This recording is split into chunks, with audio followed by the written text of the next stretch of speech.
दर्द में दुआ ही दवा है।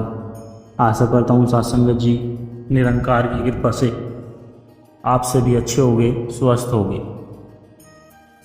सत्संगत जी आप जी के चरणों में बहुत ही सुंदर प्रेरणादायक कहानी विचार जिसका विषय है दर्द में दुआ ही दवा है।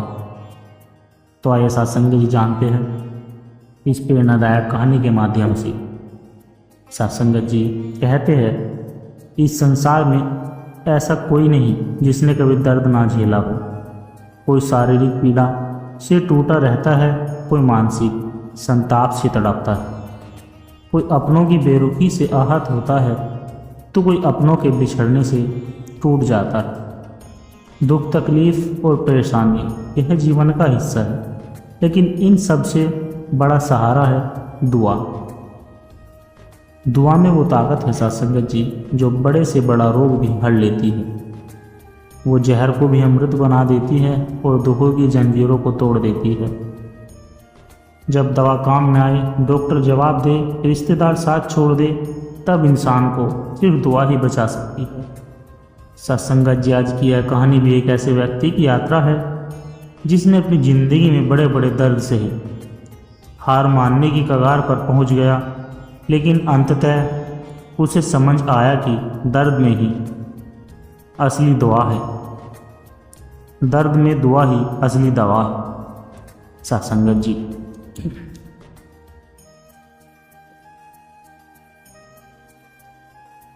गांव के एक साधारण किसान रामलाल से कहानी शुरू होती है। रामलाल के पास थोड़ी सी जमीन थी।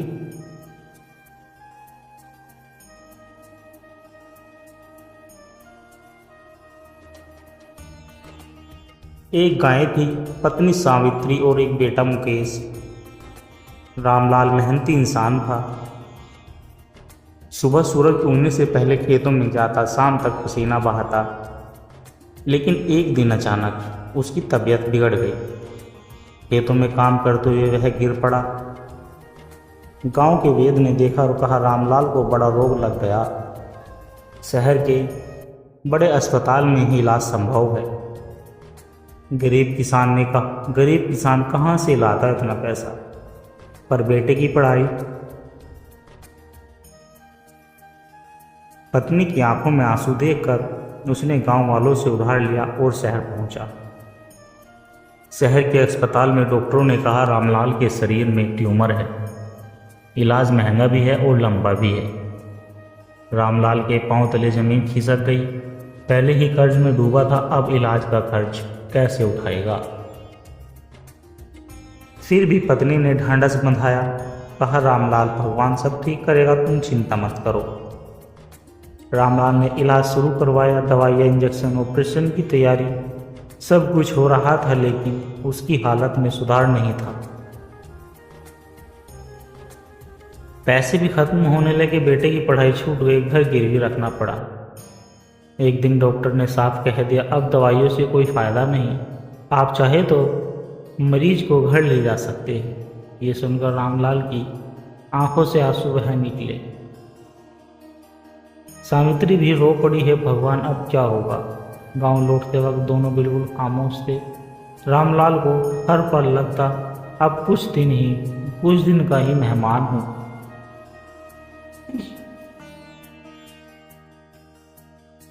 गांव लौटने के बाद रामलाल को पड़ोस के बुजुर्ग दीनू चाचा ने कहा रामलाल तो अब दवाइयाँ छोड़ दे बेटा, अब बस दुआ कर। रामलाल ने पूछा दुआ से क्या होगा चाचा। दीनू चाचा बोले बेटा जब सब रास्ते बंद हो जाते हैं तब ईश्वर का दरवाज़ा खुला रहता है। यहाँ एक संत जी आए हैं, तो उनके पास जा और तुझे दुआ देंगे, तुझे शांति भी देंगे। रामलाल को कोई उम्मीद नजर नहीं आ रही थी, पर वह सावित्री ने जिद की एक बार चल कर देखते हैं, तो चला गया। अगले दिन संत जी के आश्रम पहुँचे। वहाँ बहुत से लोग थे, कोई रोजगार के लिए दुआ कर रहा था, कोई अपनी बीमारी के लिए। संत जी ने रामलाल को देखा और मुस्कुराए। बेटा, दवा तेरा शरीर ठीक करेगी, लेकिन दुआ तेरा मन और आत्मा भी ठीक कर देगी। चिंता मत कर, सच्चे दिल से प्रार्थना कर। रामलाल रोज संत जी के सत्संग में जा रामलाल रोज संत जी के सत्संग में जाने लगा। वहाँ भजन होते, प्रवचन होते।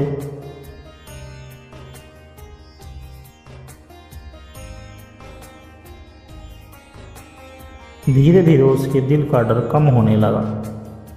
उसे महसूस हुआ कि दुआ में बहुत शक्ति है।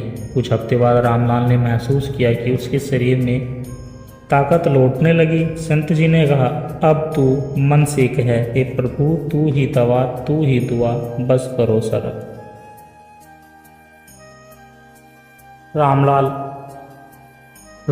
अब हर सुबह सूरज को देखकर हाथ जोड़ता है, मालिक तू जो करेगा अच्छा करेगा।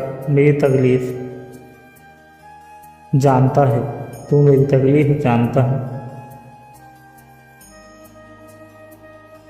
उसकी हालत में चमत्कारिक सुधार होने लगा।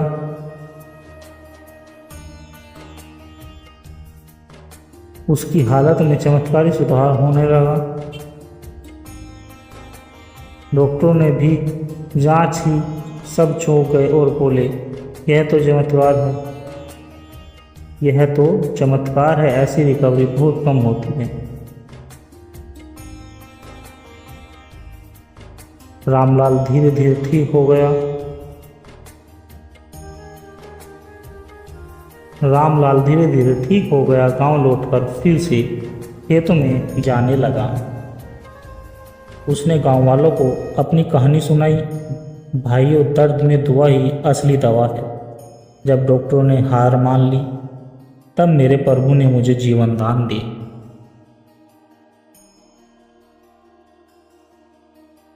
सत्संगत जी, अब गांव के लोग भी छोटी बड़ी परेशानियों में मंदिर जाते, संतों के सत्संग सुनते और सच्चे दिल से दुआ करते। रामलाल का बेटा मुकेश पढ़ाई पूरी कर शहर में नौकरी करने लगा। घर का कर्ज उतर गया। सावित्री के चेहरे पर फिर से मुस्कान लौट आई।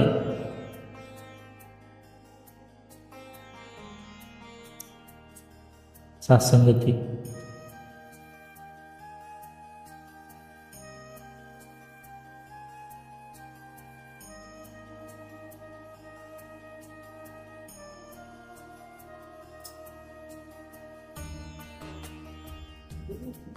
सत्संगत जी,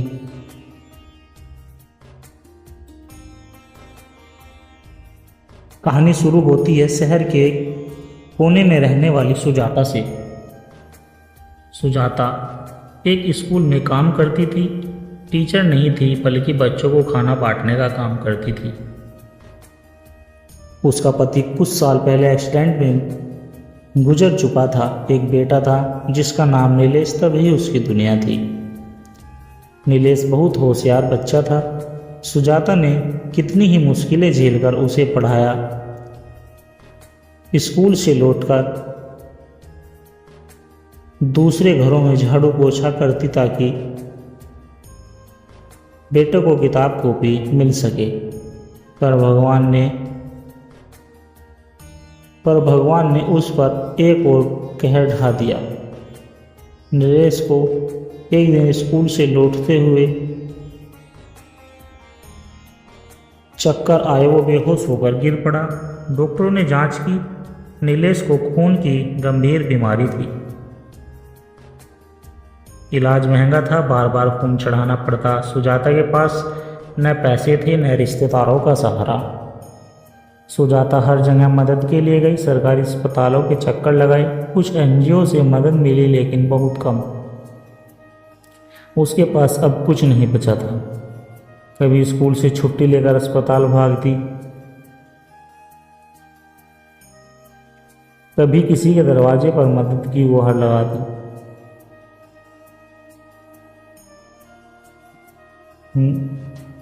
नीलेश का शरीर कमज़ोर पड़ता जा रहा था। डॉक्टरों ने एक दिन कहा, बहन जी, अब इलाज जारी रखने के लिए कम से कम 2 लाख की ज़रूरत है, वरना बच्चा नहीं बचेगा। सुजाता के लिए ये सुनना मौत से कम नहीं था। वो अस्पताल के बगीचे में बैठकर फूट फूट कर रोने लगी। सबने सपने देख ले, लेकिन कोई सहारा देने वाला न था।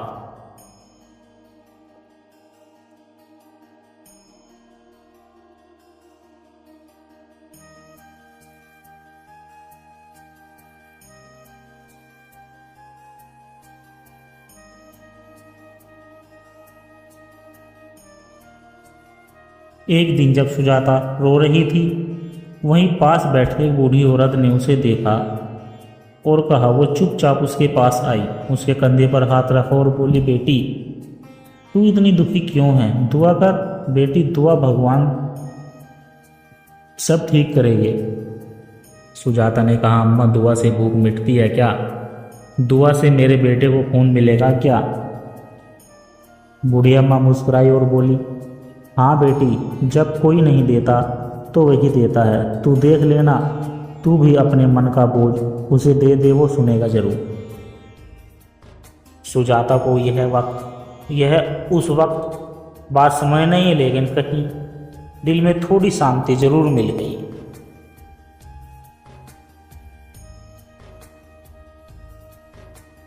रात में अस्पताल में सोते हुए नीलेश बुखार से तड़प रहा था। सुजाता ने उसका माथा सहलाया और धीरे से खिड़की खोलकर आसमान की ओर देखा।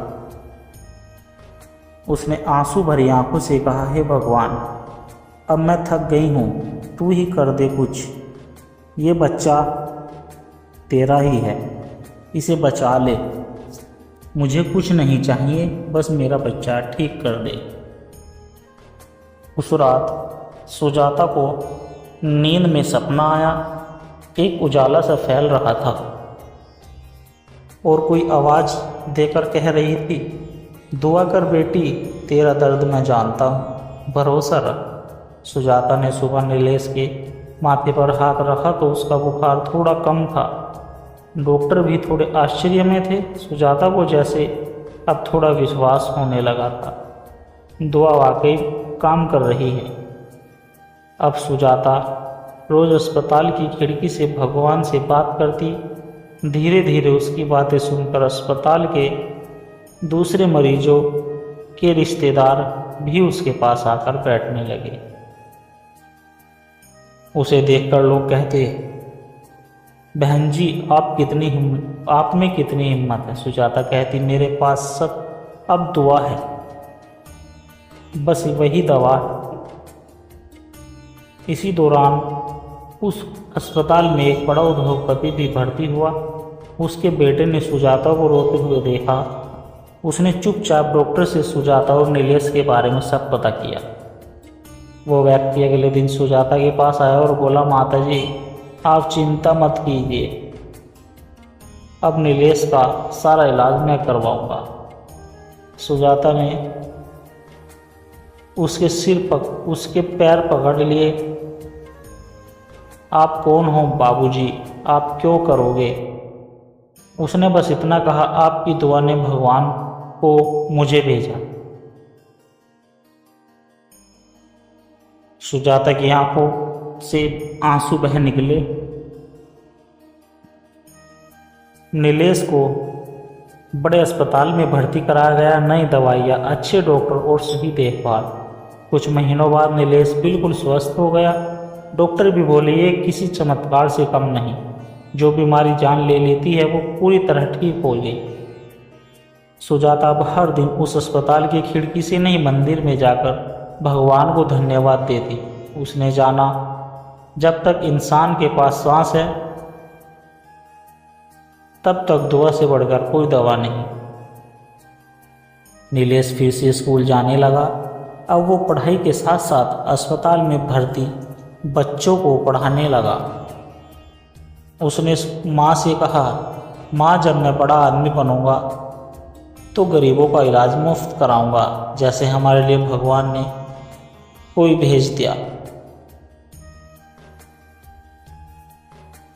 सुजाता ने बेटे को गले लगाया।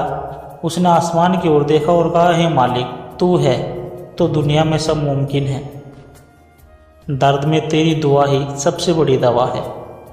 सत्संगत जी, यह कहानी हमें सिखाती है कि जब दवा हार जाए, रिश्तेदार साथ छोड़ दे, उम्मीदें टूट जाए, तब दुआ कभी नहीं साथ छोड़ती। क्योंकि सच्चे दिल से की गई दुआ भगवान तक जरूर पहुंचती है और दर्द को दवा में बदल देती है। सत्संगत जी, दास के द्वारा कही गई प्रेरणादायक कहानी विचार यदि आप जी को अच्छे लगे हो तो वीडियो को लाइक करें, शेयर करें, कमेंट बॉक्स में धन्य निरंकार जी जरूर लिख दें और दास को आशीर्वाद दे आप जी के चरणों में हर रोज ऐसी एक प्रेरणादायक कहानी विचार लेकर आता रहूं। और सत्संगत जी, दास की प्यार भरी विनती आप जी के चरणों में कि दास के चैनल सोना इंस्पायर विचार को सब्सक्राइब जरूर कर ले। सत्संगत जी, प्यार से कहना धन्य निरंकार जी।